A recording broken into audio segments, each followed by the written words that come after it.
नमस्कार, मैं हूं आदर्श कुमार और आप देख रहे हैं आदर्श संवाद कार्यक्रम। दोस्तों, हमेशा से ये सवाल उठता रहा है कि विज्ञान और धर्म में कौन श्रेष्ठ है। मुझे लगता है कि वर्तमान परिस्थिति में इसका सबसे सटीक जवाब छिपा हुआ है।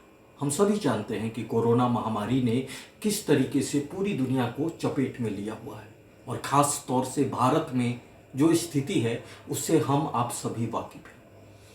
मेरा ये मानना है दोस्तों कि विज्ञान ने निश्चित तौर पर इस मामले में काफ़ी कुछ पाया है और वैक्सीन के आविष्कार हुए हैं और ये आविष्कार इसी बात के सबूत हैं कि विज्ञान ने काफ़ी हद तक सफलता पाई है। लेकिन इसके बावजूद इस महामारी ने हमें ये बताया है कि बहुत सारे ऐसे पहलू हैं जहां विज्ञान खुद को असमर्थ पाता है और बहुत सारी ऐसी चीज़ें हैं जिन्हें विज्ञान अभी तक नहीं समझ पाया है।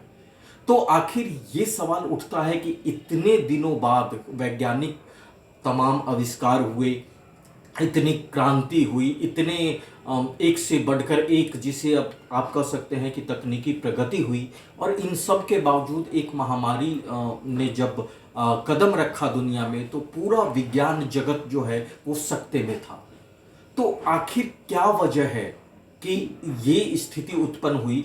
इसके बहुत सारे जवाब हो सकते हैं, लेकिन कुछ लोग या आप कह सकते हैं कि ज़्यादातर लोग एक वजह ये मानते हैं कि हमने प्रकृति से काफ़ी हद तक जो है अच्छा बर्ताव नहीं किया है, जिसकी वजह से ये संकट सामने आ खड़ा हुआ है। दोस्तों, मैं हमेशा कहता हूँ कि धर्म और विज्ञान दोनों एक दूसरे के विरोधी नहीं है, दोनों एक दूसरे के पूरक हैं।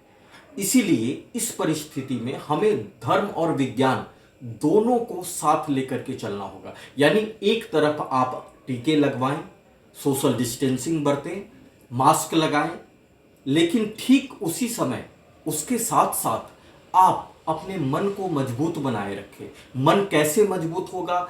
जब ईश्वर में आपकी आस्था होगी। ईश्वर से मेरा तात्पर्य एग्जिस्टेंस से है, ईश्वर के किसी खास रूप से नहीं, ईश्वर की किसी खास तस्वीर से नहीं।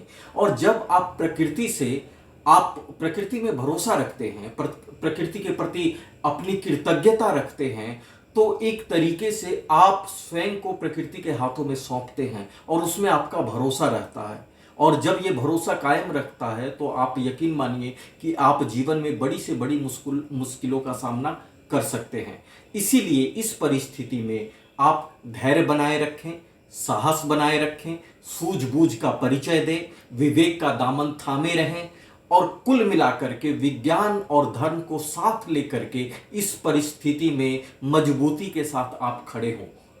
तभी हम लोग मिलजुल करके इस परिस्थिति का मुकाबला कर पाएंगे, इस चुनौती से निपट पाएंगे। और जैसा कि आप जानते हैं कि आने वाले समय में ये अंदेशा है कि चुनौतियां और गंभीर हो सकती है। इसीलिए हमें मानसिक तौर पर काफ़ी मजबूत रहने की ज़रूरत है। बहुत बहुत धन्यवाद, बहुत बहुत आभार।